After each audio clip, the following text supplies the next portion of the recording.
साम वंदितु सौवसिदे धुवमचलमणोवमं गतिं पते कोचामि समय पावड विनमो सुद केवली बणिदं नमः समय साराय स्वानुभूत्या चकासते चित् स्वभावाय भावाय सर्वभावांतरचिदे।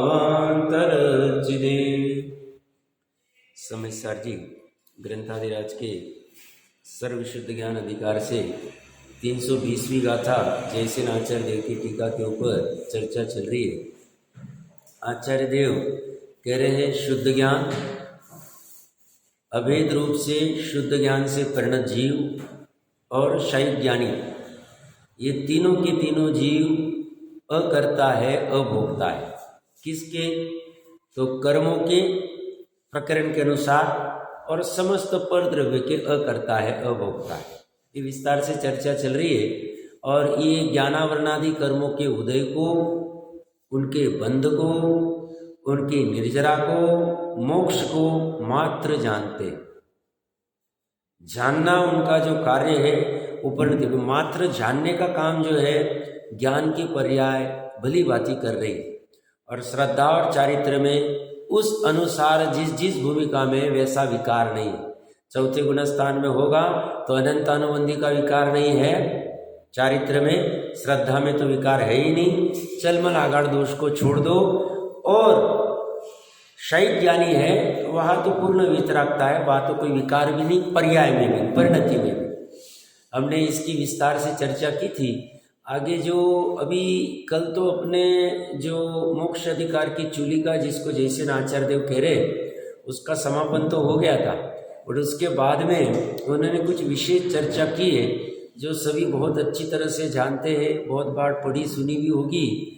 ऐसा कहने में भी आता है कि 320 गाथाओं का सार भी कह सकते इस विशेष चर्चा को किसी अपेक्षा से। कथन की बात है, वो चर्चा प्रारंभ करने के पहले कल माता बहनों का एक अच्छा प्रश्न था, अकाम निर्जरा, सकाम निर्जरा, अविपाक निर्जरा, सविपाक निर्जरा। तो स्थूल रूप से जो कहा था वो ऊपरी ऊपरी सभी जानते हैं, बट और कोई विस्तार से उसकी चर्चा है क्या? तो कल थोड़ा सा शास्त्र भी देखे थे और चर्चा भी हुई थी किसी से, विद्वान अपने पंडित सचिन जी से। तो एक तो क्या है, जैसे अकाम निर्जरा, सकाम निर्जरा, जैसे आचार्य देव की टीका में ही आए थे शब्द, ये मात्र कह रहे हैं कि इसको बस जानते हैं, करते नहीं है। बट इसका अर्थ क्या है, ऐसा प्राप्त जिनागम जितना भी मैंने भी पढ़ा है और जिनसे भी चर्चा हुई पंडित जी आदि से, तो वो कह रहे हैं कि डिटेल वर्णन कहीं नहीं है। पांडे राजमल जी ने 500 साल पहले थोड़ा खोला हुआ है और सरवार सिद्धि की टीका में भी थोड़ा सा आया हुआ है उसका। और प्लस मैंने कल जैनेन्द्र सिद्धांत कोश, अब सब जानते होंगे 5 भाग है, जिनेन्द्र जी वर्णी का बना हुआ, उसमें कुछ उसके आधार मिलते हैं जो उन्होंने फिर वहाँ रेफरेंस देके किसी को विस्तार से समझना है तो समझ सकते हैं। किसी किसी को ये प्रकरण थोड़ा कठिन लग सकता है, मैं सरल करके प्रयास करता हूँ बताने का। देखिए, विपाक का अर्थ क्या होता है, मैंने कल सविपाक और अविपाक का मुझे ऐसा लगता है थोड़ा सा गलत अर्थ कर दिया, आज अभी थोड़ा सही अर्थ समझ लेते हैं। विपाक का अर्थ क्या है, विशिष्ट, वि मतलब विशिष्ट, नाना प्रकार के कहो विशिष्ट, पाक मतलब फल, विशिष्ट फल को विपाक कहते हैं। अब वो विशिष्ट फल सविपाक है और अविपाक है। सविपाक का अर्थ मैंने कहा था कि फल के साथ में, फल तो दोनों में, अब वो तो एग्जैक्ट केवली जानते हैं सूक्ष्म में, बट सविपाक का अर्थ ऐसा है स्व समय में जो फल होता है विशिष्ट प्रकार का, उसे सविपाक कहेंगे। और अविपाक किसे कहेंगे, असमय में हो गया। असमय में मतलब आगे आने वाला था, कुछ पुरुषार्थ किया और अभी आ गया उदय में, वो भी पूर्व में, स्वकाल में नहीं हुआ। तो सविपाक निर्जरा जो होती, निर्जरा का अर्थ क्या है, खिरना। जो कर्म उदय में आते हैं, उदय में अपना फल देते हैं, फल देके फिर वो फल से रहित हो जाते हैं, इसी को निर्जरा कहते हैं। पूर्वबद्ध कर्मों का झड़ जाना निर्जरा। टेक्निकल चलेगा थोड़ा सा, 10 मिनट में कंप्लीट हो जाएगा, घबराना नहीं। तो किसी को ऐसा इन चर्चाओं से डर भी लगता है, डरने की आवश्यकता नहीं है। एक्चुअल में सरल भाषा में समझने का प्रयास करें तो इजी है, ऐसा कुछ नहीं है। तो निर्जरा का अर्थ क्या है? पूर्वबद्ध कर्म का झड़ना। पूर्वबद्ध कर्म का मतलब कर्म किसे कहते हैं? तो द्रव्य कर्म जो पुद्गल के होते हैं, 8 कर्म हमने सुने, जो कार्बन शरीर में थे, स्थिति में थे, सत्ता में थे और अभी उदय में आके झड़ गए, निर्जरा हो। निर्जरा प्रदेश की भी हो सकती है, स्थिति की भी हो सकती है, अनुभाग की भी हो सकती है और प्रकृति की तो होती है। चारों अपेक्षा से हम सामान्य प्रदेश के झड़ने को ही निर्जरा कहते हैं, पर चारों की निर्जरा होती है एक ही साथ में। ठीक है। अब सविपाक मैंने क्या कहा? अपने समय स्वयं कर्म का उदय में आकर खिर जाना, ये सविपाक है। और अविपाक क्या है? समय से पूर्व असमय आके खिर जाना, अविपाक। अभी सविपाक निर्जरा चारों गति के जीव, सभी जीव करते, इसे एक्चुअली निर्जरा कहते ही नहीं। अपने समय में आके हमने कुछ विशेष किया नहीं पुरुषार्थ, और अपने समय में आके खिर गए। तो सविपाक निर्जरा जो है ये तो सभी जीव करते हैं, मोक्ष मार्ग में इसकी कभी कोई चर्चा करता ही नहीं। अविपाक निर्जरा दोनों जीव करते हैं, मिथ्या दृष्टि भी, सम्यक दृष्टि भी। मिथ्या दृष्टि कैसे करता है? मिथ्या दृष्टि भी तब कर सकता है। मिथ्या दृष्टि जी तब करता है कि नहीं करता है? तो मिथ्या दृष्टि अपनी इच्छा का निरोध करके आज मैं भोजन नहीं करूंगा, तो उसने अनशन किया, उसमें कुछ कर्मों का आके खिर जाना, आगे आने वाले थे आज आके खिर गए, उसे अविपाक निर्जरा कहेंगे। उसकी भी अविपाक निर्जरा, मिथ्या दृष्टि की भी होती है। अविपाक मात्र सम्यक दृष्टि करता है, ऐसा सामान्यता बाहर में ऐसा मानने में आता है, ऐसा है नहीं। आधार लेना है तो जैनेन्द्र सिद्धांत कोश का दूसरा भाग 621 नंबर पेज पे बहुत विस्तार से चर्चा आई हुई, वहां से देख लेना। और भी 1-2 आधार दूंगा मैं, तो आधार के साथ में देख सकते हो और अलग से भी चर्चा कर सकते हैं। तो मिथ्या दृष्टि भी होता है, ये मुख्यतः से तपस्वी आदि का होता है, तब करते, मिथ्या दृष्टि भी तब करते ही। तो ये बाह्य तप आदि द्वारा, बट इस जो मिथ्या दृष्टि की जो अविपाक निर्जरा है, इसको मोक्ष मार्ग में माना नहीं जाता है, क्योंकि ये मिथ्यात्व के साथ है, इसलिए नवीन कर्मों का आश्रय भी होता है। इसलिए इस अविपाक निर्जरा को, मिथ्या दृष्टि को अच्छा नहीं माना जाता है, मतलब कहा नहीं जाता है कि तुम ये अविपाक निर्जरा करो। और सम्यक जो अविपाक निर्जरा है वह सम्यक दृष्टि की होती है। सम्यक दृष्टि तप द्वारा, काय क्लेश आदि के द्वारा करता है, इसमें नवीन कर्मों के आगमन का रुकना होता है। 41 प्रकृतियों का बंध निरोध तो ही, चौथे गुण स्थान वाला अगर उपवास करेगा, अनशन करेगा, तो उसमें उसकी जो निर्जरा होगी विशेष, संवर तो हो ही रहा 41 प्रकृतियों का, साथ में वो कर्म तप आदि करने से विशेष विशुद्धि से हो जाते हैं, अविपाक निर्जरा उसमें कहेंगे। तो ये मोक्ष मार्ग में इसका निर्देश किया गया, कौन सा? सम्यक अविपाक निर्जरा का। अ मतलब समय से पहले, वि मतलब विशिष्ट, नाना प्रकार के, और पाक मतलब फलना, कर्मों का फलित हो जाना, निकल जाना। तो ये सविपाक और अविपाक की होगी। सराग सम्यक दृष्टि जो अविपाक निर्जरा करता है, ये अशुभ कर्मों का करता है, शुभ कर्मों का वो भी नहीं कर पाता है। बट परंपरा से मोक्ष मार्ग में संसार की स्थिति घटाता है कौन? सराग सम्यक दृष्टि। सराग सम्यक दृष्टि किसे कहेंगे?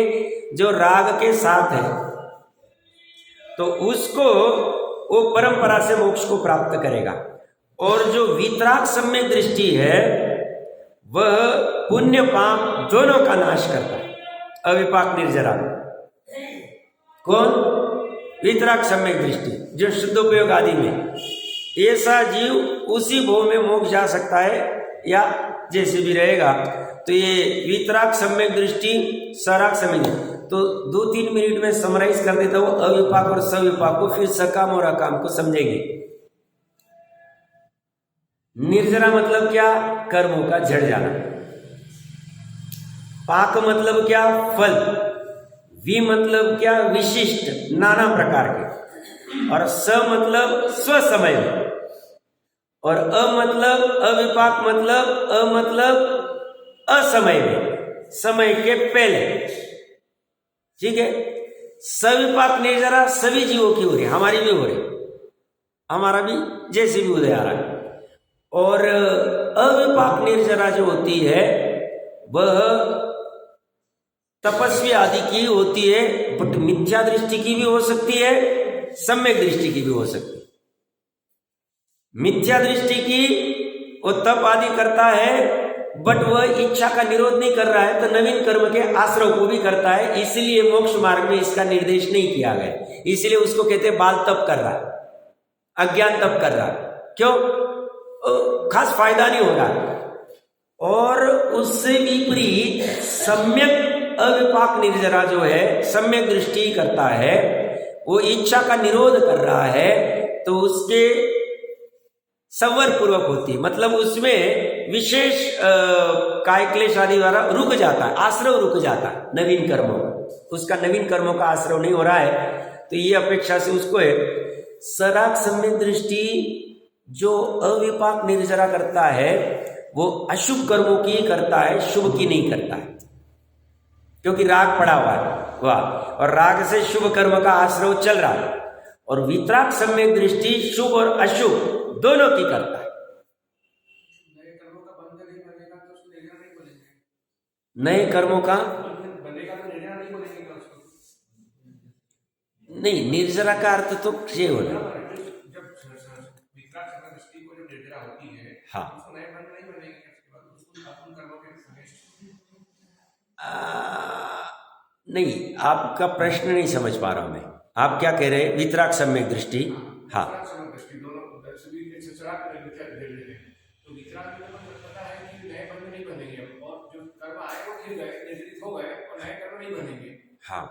और जो सराग सम्यक दृष्टि है, हाँ, उनको जो कर्म आए खिले, तो उन कर्मों के अगेंस्ट में नए कर्म और बनेंगे कि नहीं, उस समय जो भाव होते हैं सराग सम्यक दृष्टि को बनते हैं। जैसे अभी चौथे गुणस्थान वाला, उसको 41 प्रकृति का बंध नहीं, बट शुभ भाव के साथ में कुछ नवीन कर्मों का आश्रय तो आ ही रहा है ना। 117-120 प्रकृति में से 41 का तो निरोध पूरा हो गया, बट बाकी के पुण्य के भाव होंगे तो पुण्य प्रकृति बनेगी, तो उसके निरंतर शुद्ध उपयोग चलता नहीं है।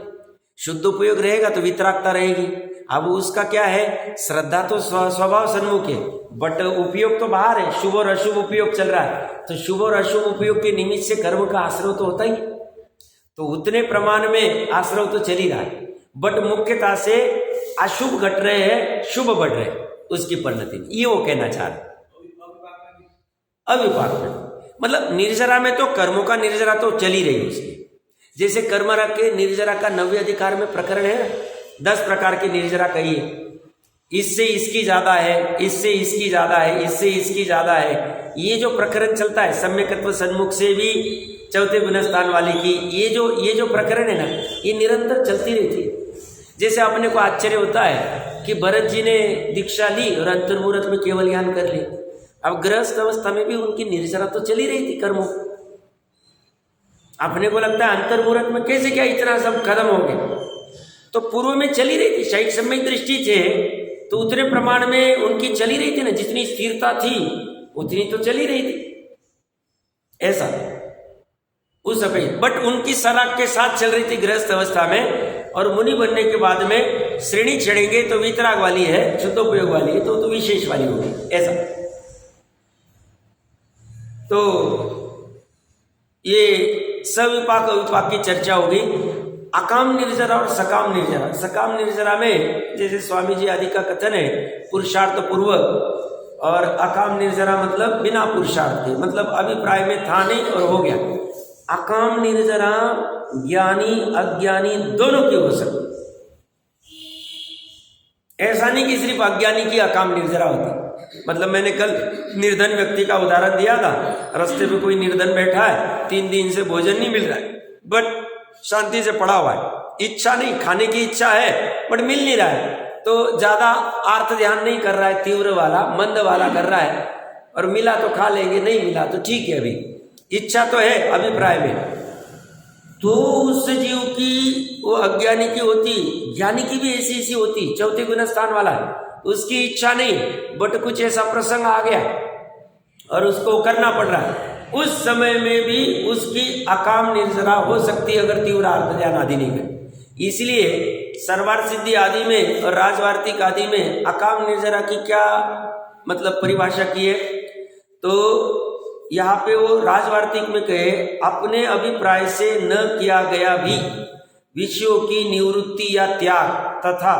परतंत्रता के कारण भोग उपभोग निरोध होने पर उसे शांति से सह जाना अकाम निर्जरा। अभिप्राय में है नहीं ऐसा करना, बट प्रसंग आ गया है और विषयों की त्याग करना पड़ रहा है, क्यों? परतंत्रता की वजह से, परतंत्रता की, तो उसे शांति से सह लेना। उदय में आ गए थे, जैसे कोई अकाम निर्जरा में, जैसे सम्यक दृष्टि भी बीमार पड़ गया, मान लो 10 दिन से बीमार है, 5 दिन से बीमार है, अब वो चाह नहीं रहा मैं बीमार रहूं, बट पड़ गया बीमार, अभी असता उदय का वैसा उदय, परतंत्रता कर्म का वैसा उदय है और उसे ठंड बहुत लग रही है या कुछ भी हो रहा है, उस समय में शांति से सहन कर रहा है, बहुत ज्यादा अर्थ ध्यान नहीं कर रहा, हाय नहीं कर रहा, अरे कोई मुझे पूछ ही नहीं रहा है, मेरा तो कोई देख ही नहीं रहा है, कोई यही नहीं कर रहा है, अरे जल्दी से दवाई लाओ, जल्दी से डॉक्टर को बुलाओ, जल्दी से ये करो, हाय नहीं कर रहा, ठीक है अभी जैसा भी हो रहा है उस प्रसंग में, तो वो अकाम निर्जरा में आएगा। अभिप्राय में है नहीं, अच्छा नहीं मान रहा है, उसको इच्छा मतलब उसकी ऐसी इच्छा नहीं कि बीमार पड़े रहे या ऐसी ठंड बजती रहे, उसे तो चाहिए नहीं, बट उस अपेक्षा से अभिप्राय तो ठीक नहीं है, हाँ, और वो भी सहन कर रहा है, हाँ, तो उसको भी अकाम निर्जरा बोल देंगे, हाँ, हाँ, अकाम निर्जरा कहेंगे उनको, उनका भी अकाम निर्जरा में आ जाएगा, क्योंकि अभिप्राय में तो उनके वैसा है नहीं, अभिप्राय तो सही नहीं है, सम्यक दृष्टि नहीं है वो, हाँ, सम्यक दृष्टि नहीं है, सम्यक दृष्टि के ही सकाम निर्जरा होती है, ऐसा स्वामी जी ने खोला हुआ है। अकाम के, हाँ, अकाम का जो है उसकी हो सकती है अकाम वाली निर्जरा। और ये क्या बोलते हैं, रस्सी आदि से किसी ने बांध रखा, सर्वार्थ सिद्धि की टीका में आया हुआ है अकाम निर्जरा का, रखने पर जो भूख प्यास सहनी पड़ती, ब्रह्मचर्य से पालना पड़ता है, भूमि पर सोना पड़ता है, मल मूत्र को रोकना पड़ता है और संताप आदि होता है, ये सब अकाम है, इससे जो निर्जरा होगी वो अकाम निर्जरा। ऐसा करना चाहता नहीं, बट किसी ने बांध के रख दिया है, परतंत्रता आ गई, सम्यक दृष्टि रहो या मिथ्या दृष्टि रहो, जैसे श्रेणी को जेल में बांध के रख दिया है, सम्यक दृष्टि हो, शैक सम्यक दृष्टि है, तो वो चाह तो नहीं रहा वहां पे बांधा हुआ, बट उस समय में जो उसकी निर्जरा होगी वो अकाम निर्जरा, सम्यक दृष्टि की भी अकाम हो सकती है, क्यों? अभिप्राय में जेल में रहना नहीं चाहता, इच्छा नहीं, इच्छा कौन सी? चारित्र की, श्रद्धा की तो इच्छा की बात ही नहीं चल रही, चारित्र की इच्छा की बात करो। चौथे गुण स्थान में अप्रत्याख्यान का उदय, तो वो जेल में रहना नहीं चाह रहा, अगर नहीं रहना चाह रहा है और उस समय में फिर भी शांति से बैठा हुआ पड़ा हुआ, जैसा भी खाना दिया तो खा लेंगे, नहीं दिया तो नहीं खाएंगे, तो खाने की इच्छा तो है, भूख तो लगी जेल में, बट दे नहीं रहे 2 दिन से, तो उस समय में सम्यक दृष्टि की जो निर्जरा होगी वो अकाम निर्जरा होगी, क्योंकि इच्छा नहीं है बट करना पड़ रहा परतंत्रता की वजह से। और सकाम निर्जरा में स्वयं पुरुषार्थ करके वो करेगा, स्वयं पुरुषार्थ करेगा, उसको अभिप्राय पूर्वक इच्छा पूर्वक करेगा। अभी रहा डॉक्टर साहब का जो ऐसे अभी प्रश्न था कि द्रविलिंगी मुनि है, द्रविलिंगी मुनि का हम अगर वो स्वयं पुरुषार्थ कर रहा है 28 मूलगुण पालने का, तब करने का, तो सकाम में आएगा कि अकाम में आएगा? अभी वो स्वयं हो के कर रहा है तो सकाम में आएगा, क्योंकि सकाम निर्जरा सम्यक दृष्टि मिथ्या दृष्टि दोनों की हो सकती, निर्जरा मतलब झड़ जाना। तो द्रव्यलिंगी मुनि है मिथ्या दृष्टि, जैसे हमने अभी चर्चा की अविपाक निर्जरा मिथ्या दृष्टि की भी हो सकती है, ऐसी सकाम निर्जरा मिथ्या दृष्टि की भी हो सकती है। मिथ्या दृष्टि अभी जैसे अन्यमति के हिमालय में करोत ले रहे, जैसे नागा लोगों के अभी बाबा के वो सब सुनने में आता है, या कोई क्या क्या कैसे कैसे करते, जो भी करते होंगे ये उनके तो सब मिथ्या दृष्टि के। द्रव्यलिंगी मुनि मिथ्या दृष्टि, बट बुद्धि पूर्वक मासोपवासी हुए। अब उनकी कर्मों की निर्जरा हो रही कि नहीं हो रही? हो रही। वो बुद्धिपूर्वक चाह नहीं रहे मैं भोजन नहीं करूं, तो उनकी वो सकाम कही जाए। और अकाम कही कब कही जाएगी? वो चाह रहे भोजन को जाना, जैसे वो मुनिराज मासोपवासी थे, मान लो मिथ्या दृष्टि होंगे, मान लो कौन? वो कंस के पिता, हाँ, वशिष्ठ मुनि। तो वो हर महीने निकल रहे, खाने की इच्छा है बट मिल नहीं रहा है, तो 2 महीने तो 2 बार तो ऐसे ही चले गए, तीसरी बार कषाय उत्पन्न हुई और निदान किया, तो 2 बार जो भाव हुए होंगे वो अकाम निर्जरा में आएंगे। मैं भी ये बहुत स्थूल कथन कर रहा हूँ, एग्जैक्ट केवल जानते हैं एकदम एग्जैक्टली कौन से परिणाम हो रहे, उससे क्या हो रही, कौन सी निर्जरा हो रही, बट स्थूल कथन कर रहा हूं मैं। स्थूल कथन क्यों? कल जो कथन किया था बहुत ऊपरी ऊपरी था, आज थोड़ा सा विस्तार से करने का प्रयास कर रहा हूं मैं। समझ में आ रहा है? तो वो मुनिराज की इच्छा थी। अभी जैसे 6 महीने तक आदिनाथ भगवान की आहार करने की इच्छा ही नहीं थी, सकाम निर्जरा हो, और 6 महीने बाद हर रोज इच्छा तो थी, जा भी रहे थे, वो अकाम निर्जरा में आई, भोजन मिल नहीं रहा, सम्यक दृष्टि फिर भी। क्यों? इच्छा तो है ना जाने की, अब मिल नहीं रहा, तो ठीक है, शांति से वापस रिटर्न आ गए, फिर दूसरे दिन गए, फिर रिटर्न आ गए, फिर दूसरे दिन गए, फिर रिटर्न आ गए। ऐसा 7 माह जितना भी चला होगा तो अकाम निर्जरा में आए। इच्छा है पर बाहर में परतंत्रता है, हो नहीं रहा, विधि नहीं मिल रही, तो रिटर्न आए ऐसे। और ऐसा ही मिथ्या दृष्टि का भी ले लो। मिथ्या दृष्टि ने मासोपवास कर ली 1 महीने का और पारने में गए, उस समय में वैसे। अभी जैसे महावीर भगवान का भी ले सकते, 5 महीने और 25 दिन तक विधि नहीं मिल रही, तो वह अकाम निर्जरा में आए।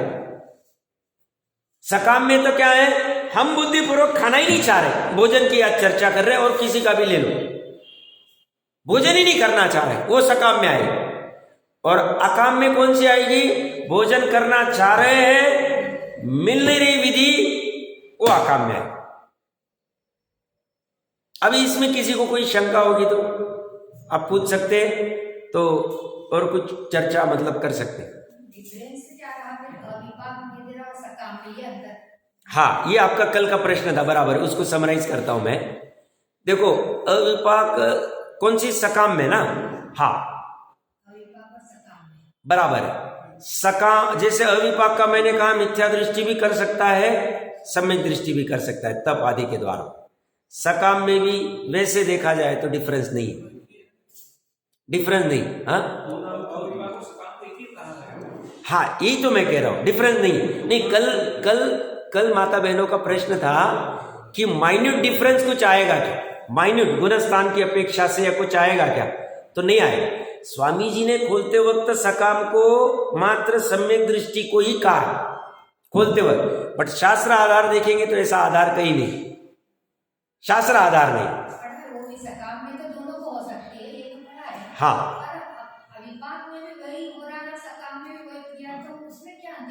अंतर कुछ नहीं।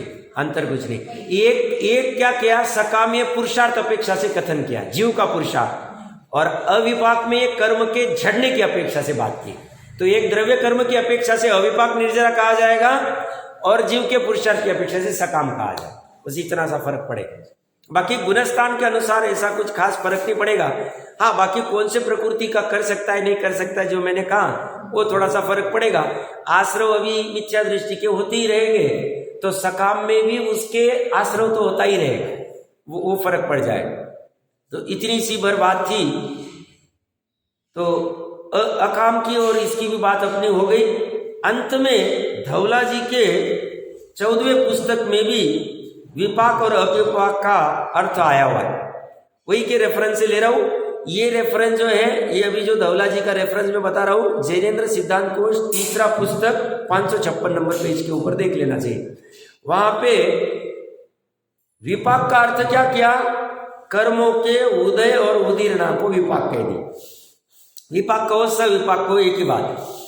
और अविपाक का अर्थ क्या किया वहां पे धवला जी में 14वीं पुस्तक में? कर्मों के उदय उदीर्णा के अभाव को उन्होंने अविपाक का, या कर्मों के उपशम क्षय को अविपाक कह दिया। अब ये थोड़ा सा मीनिंग समझना पड़ेगा। मेरे पास वो 14वीं पुस्तक थी नहीं तो मैं डिटेल देख नहीं पाया, वहां जितना था उतना देखा है। कहीं अपने पास होगी तो 14वीं पुस्तक एक बार देख सकते हैं, उसमें क्या क्या प्रकरण आया है वो समझना पड़ेगा। अब ये थोड़ा सा डिफरेंट मीनिंग है, कंफ्यूज होना नहीं।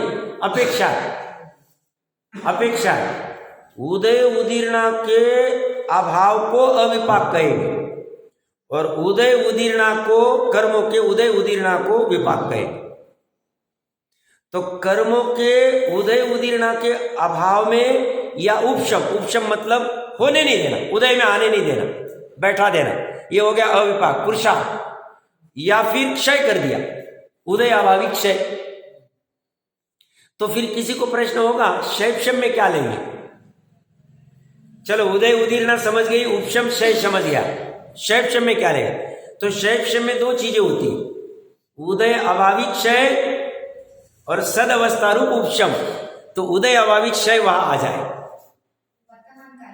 हाँ वर्तमान में, मतलब वो उसका रिजल्ट ही नहीं मिल रहा, आके खिर जा रहा है, फल नहीं मिल रहा। तो ये उसमें अविपाक और सविपाक का वाह है। उदय को क्या कहा उन्होंने? कर्मों के फल भोगने के काल को उदय कहते, वही धवला जी में आए। और उदीर्णा किसे कहेंगे? अपक्व कर्मों के पाचन को उदीर्णा कहें। पका नहीं है और पहले ही पाचन कर दिया, मतलब खत्म हो गया। आम का उदाहरण लिया वहां पे, स्व समय में पकना, और उस अपेक्षा से उदाहरण है। तो सहज ये प्रकरण आया था तो बाद भी छिड़ी थी कल, मौला सबका फायदा हो जाना चाहिए, इस अपेक्षा से लिया था।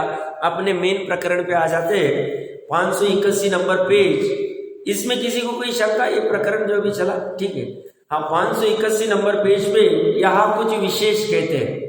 अब ये विशेष चर्चा जैसे मैंने कहा 320 गाथा का समराइज है, अच्छे समझना।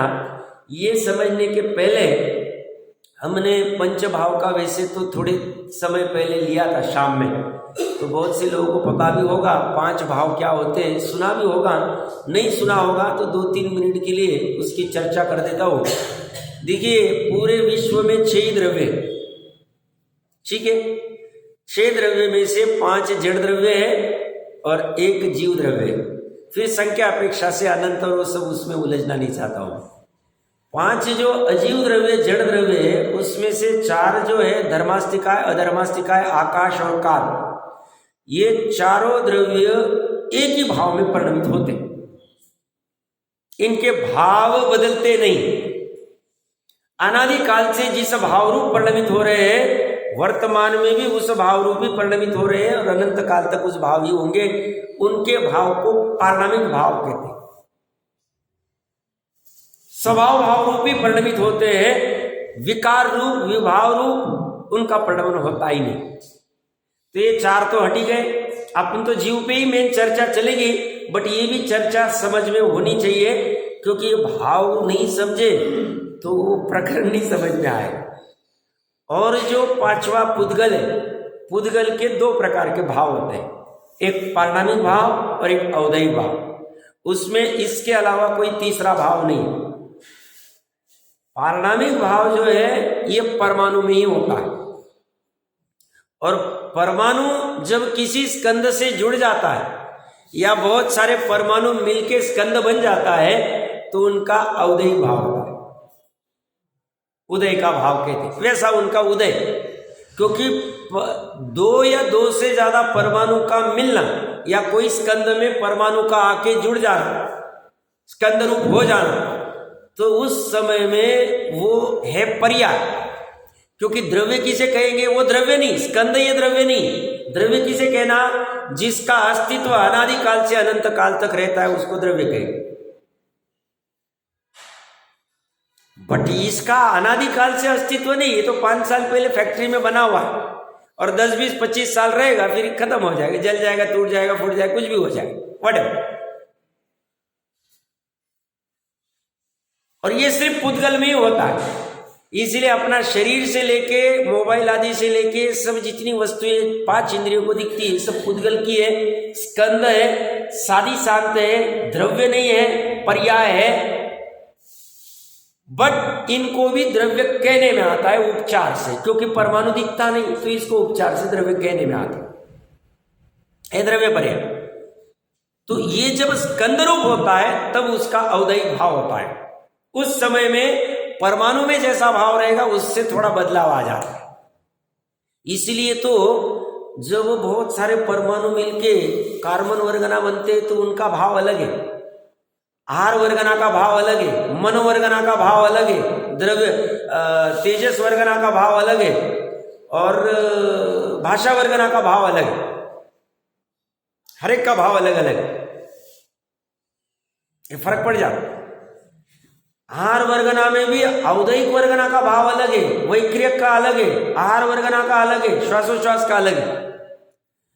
आहार वर्गना में औदारिक वर्गना में भी इस माइक का भाव अलग है, शक्कर का भाव अलग है, नमक का भाव अलग है। भाव मतलब उसकी परिणति, पर्या। भाव मतलब रेट वाला भाव नहीं अपना। तो ये जो भाव है ये भाव भिन्न भिन्न होते हैं।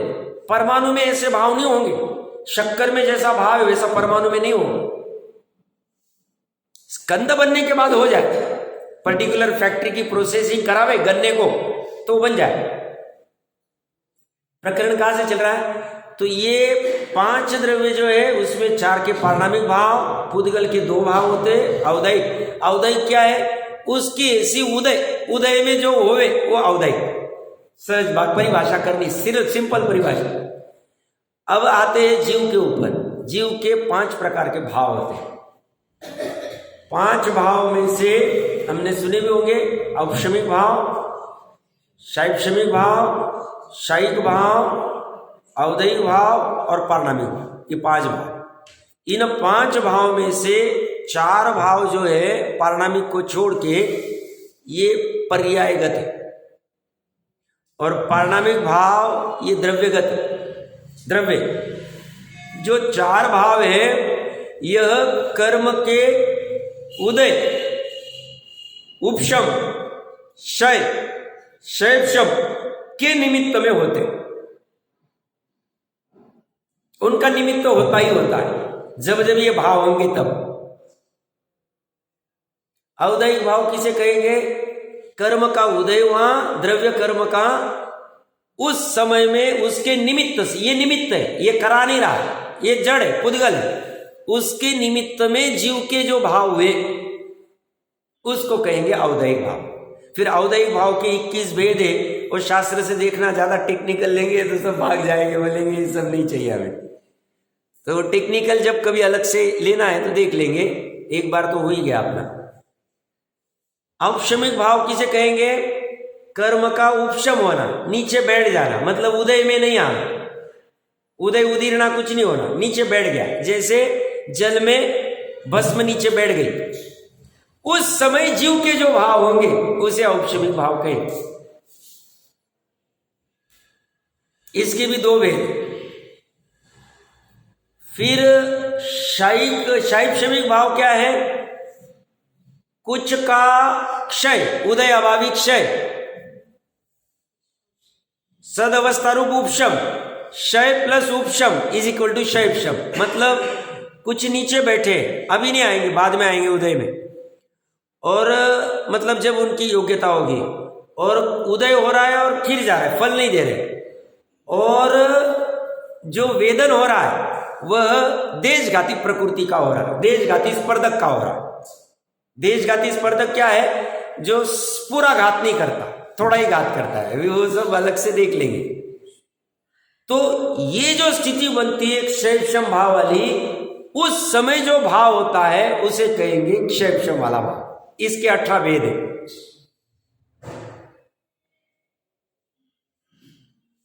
मतलब इसमें क्या होता है कि कुछ मैल निकल गया है, कुछ नीचे बैठा है और कुछ अभी दिख रहा है, थोड़ा पूरा एकदम निर्मल नहीं हुआ, इसको क्षय विषम की अवस्था कहेंगे। और क्षय वाली अवस्था क्या है? क्षयिक भाव वाली पूर्णता से निकली, मतलब उस बर्तन में से पूरी मिट्टी या जो भी होगा भस्म आदि पूरा निकाल दिया और बस पानी प्योर, एकदम प्योर पानी उस बर्तन में है ही नहीं, मैल कुछ भी नहीं था। उस समय में कर्म के क्षय होते वक्त जो भाव होगा उसे क्षय कहें। तो जैसे मिथ्यात्व आदि दर्शन मोह कर्म का पूर्ण क्षय हो गया, उस समय जीव का जो भाव हुआ उसे कहेंगे क्षयिक सम्यक दर्शन। ज्ञानावरण कर्म की सभी प्रकृतियों का, द्रव्य कर्म का क्षय हो गया, खत्म हो गया, उस समय जीव के जो भाव है उसे कहेंगे केवल ज्ञान, सर्वज्ञता, अनंत ज्ञान आदि, पूर्ण ज्ञान। तो ये जो चार भाव हुए जिसकी हमने चर्चा की, उदय, उपशम, क्षयक्षम और क्षय। उदय कोई औदयिक, उपशम कोई औपशमिक, क्षय कोई क्षयिक और क्षयक्षम कोई क्षयक्षमिक। ये जो चार भाव हुए ये पर्याय में होते हैं, कर्म का ही उसमें निमित्त होता है। और जो पांचवा भाव है पारणामिक भाव, परम शुद्ध निश्चय का जो विषय जिसे जीवत्व कहते हैं, उसमें और दो भी है, भव्यत्व भव्यत्व भी है और फिर व्यवहार से 10 प्राण आदि भी जो चर्चा चलेगी। तो निश्चय वाला जो पारणामिक भाव है जिसे जीवत्व कहते हैं, जो अनादि काल से बना है, वर्तमान में है, अनंत काल तक रहेगा, वह जीवत्व द्रव्य है, ध्रुव है, अनंत गुणों का समरूप पिंड है, वस्तु है, जीव। उसका भी भाव होता है, उस भाव को पारणामिक भाव कहा, जीवत्व भाव कहा, सत भाव कहा, सत्ता भाव कहा, चेतन भाव कहा, चले ज्ञायक भाव कहा, शुद्ध भाव कहा, पूर्ण भाव कहा, चले, उसको कुछ भी नाम दे दो, वो भाव स्थायी रहे। अब प्रश्नकर्ता का प्रश्न है, मतलब जैसे आचार्य स्वयं ही खड़े कर रहे हैं, ऐसा ये मोक्ष वोक्ष का तो आपने खत्म कर दिया, मोक्ष अधिकार की चूली का भी खत्म कर दी, सब चर्चा हो गई। आपने पूर्व बंध से लेके जीव अजीव की चर्चा, कर्ता कर्म की चर्चा, पुण्य पाप की चर्चा, आश्रव की चर्चा, बंध की चर्चा, संवर की चर्चा, निर्जरा की चर्चा, मोक्ष की चर्चा, इतना सब तो हमें समझा दिया। अब मोक्ष होता किससे? मोक्ष का कारण कौन है? किसने मोक्ष को प्रकट किया ये तो बताओ हमें। ठीक है, त्रिकाली शुद्ध आत्मा के आश्रय से होगा, शुद्ध के आजगर, इसीलिए तो उन्होंने कहा शुद्ध आत्मानुभूति लक्षण रूप तात्पर्य नामक टीका का हम समापन करते हैं। तो होगा, करेगा कौन, करता कौन है? क्योंकि आप अकर्ता और अभोक्ता की बात कह दिए, हमें सुखी होना है और सुखी हम मोक्ष में होंगे, तो उस मोक्ष का कारण कौन है वो हमें बताओ। तो उसकी चर्चा के लिए इन्होंने ये 5 भाव खड़े किए। 5 भाव में भी फिर थोड़ी सी विस्तार से चर्चा करके अंत में उन्होंने समराइज कर दिया कि ये जो, मतलब मैं समरी भी बता देता हूँ और फिर विस्तार से चर्चा तो चलेगी, बहुत अच्छी विशेष चर्चा है कि आज तक जितने जीवों को मोक्ष हुआ है उन्होंने उनके उन 3 भाव से ही मोक्ष प्रकट किया। मोक्ष मार्ग औपशमिक और शैक्षमिक से होगा, ये साधन है, और मोक्ष का प्रकटीकरण क्षयिक भाव से होगा। पारणामिक भाव भी मोक्ष का कारण नहीं, उत्पत्ति का आलंबन कारण है, उसने उत्पन्न कराया नहीं, ना वो बंध का कारण है ना मोक्ष का कारण है। बंध का कारण अवदैहिक भाव, मोक्ष मार्ग का कारण औपशमिक और शैक्षमिक भाव, और मोक्ष का कारण क्षयिक भाव। और पारणामिक भाव एकमात्र आलंबन अपेक्षा से है, बाकी उसने कुछ भी नहीं किया। यहाँ तो यहाँ तक कह देंगे ये दोनों जुदा जुदा है, दोनों जुदा जुदा है। मतलब पारमाणिक भाव जो जीवत्व है वो, और शैक्षणिक भाव जो निर्मल पर्याय या शैव भाव या औपशमिक, ये दोनों भिन्न द्रव्य, ऐसा स्पष्ट रूप से या कथन में पर द्रव्य है वो उसमें है नहीं, ऐसी स्पष्ट चर्चा भी आएगी। 4-5 लाइन थोड़ी सी पढ़ लेते हैं, विशेष चर्चा देखेंगे। यहाँ कुछ विशेष यह है, औपशमिक आदि 5 भाव में से किस भाव से मोक्ष होता है, इस पर विचार करते हैं। विचार करना मतलब टेंशन लेना नहीं। यहाँ लोकोत्तर मार्ग में विचार करना मतलब तत्व विचार करना। तत्व विचार कहो, विचार कहो, चिंतन कहो, चलेगा, एक ही चीज। और जो हम लौकिक व्यवहार का विचार करते हैं वो टेंशन। ये विचार करने से बीपी डायबिटीज बढ़ेगी नहीं, कम हो जाएगी अगर स्वरूप समझ में आ गया। और वो वाला विचार करने से होगा तो कुछ नहीं, होगा तो जैसा योग्यता है, जैसी होनार है, जैसा सोच समय में होना वैसा होगा। और वो बैठ के विचार कर करके मुझे ऐसा धंधा करना है, इतना पैसा कमाना है, लड़के की ऐसी शादी करानी है, बच्ची को ऐसा पढ़ाना है, ये बैठ बैठ के विचार करके वो बोलते हैं तुम अपनी बीपी टेंशन बढ़ा लोगे और फिर बार बार जाओगे, सब डायबिटीज कंट्रोल भी नहीं आ रहा, क्या हो रहा है। यंग 40 साल के 2 बार डॉक्टर चेंज कर लिए, दवाई चेंज कर ली, ऐसा हो गया वैसा हो गया। बोले तुम ये विचार करो ना,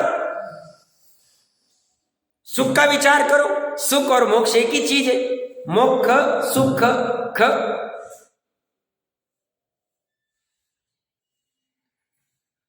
तो वहां औपशमिक, शैक्षणिक, शायिक और औदैहिक ये 4 भाव पर्याय रूप है जो हम चर्चा करके आ गए। किंतु शुद्ध पारमाणिक भाव द्रव्य रूप है। मतलब द्रव्य रूप मतलब वैसा का वैसा बना रहे, और पर्याय रूप मतलब उत्पन्न होता है नाश होता है, उत्पन्न होता है नाश होता है, परमानेंट नहीं। नई नई पर्याय उत्पन्न होती रही। स्वभाव में ये 4 भाव नहीं। कौन से? औपशमिक, शैक्षणिक, शायिक और शैक्षणिक, ये जो भी, ये चारों भाव स्वभाव में नहीं।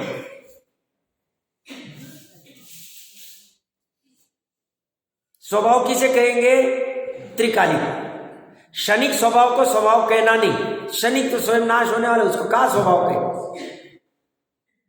कथनचित स्वभाव भी है बट अभी उसकी विवक्षा नहीं चल रही। तो ये कह रहे हैं ये द्रव्य रूप है शुद्ध पारमाणिक भाव, और वह परस्पर सापेक्ष द्रव्य पर्याय द्वय रूप आत्म पदार्थ कहलाता है। वह परस्पर सापेक्ष द्रव्य पर्याय द्वय रूप आत्म पदार्थ कहलाता है। इसका अर्थ कोई प्रयास करेगा, फिर इसकी विशेष चर्चा तो करेंगे हम। हाँ,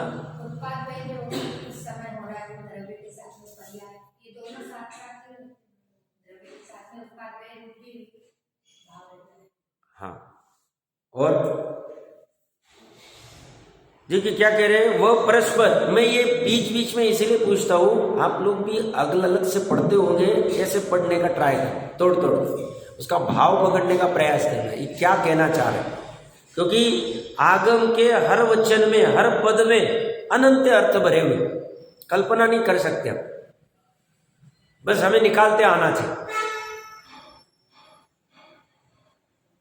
यहां ये कह रहे, कोई प्रयास करे, वह परस्पर सापेक्ष द्रव्य पर्याय द्वय रूप, द्वय मतलब 2 रूप, द्रव्य ये ध्रुव रूप है, पर्याय उत्पादवय रूप है, आत्म पदार्थ कहलाता। आत्म पदार्थ कहलाता मतलब ये प्रमाण के द्रव्य की विषय कर रहे।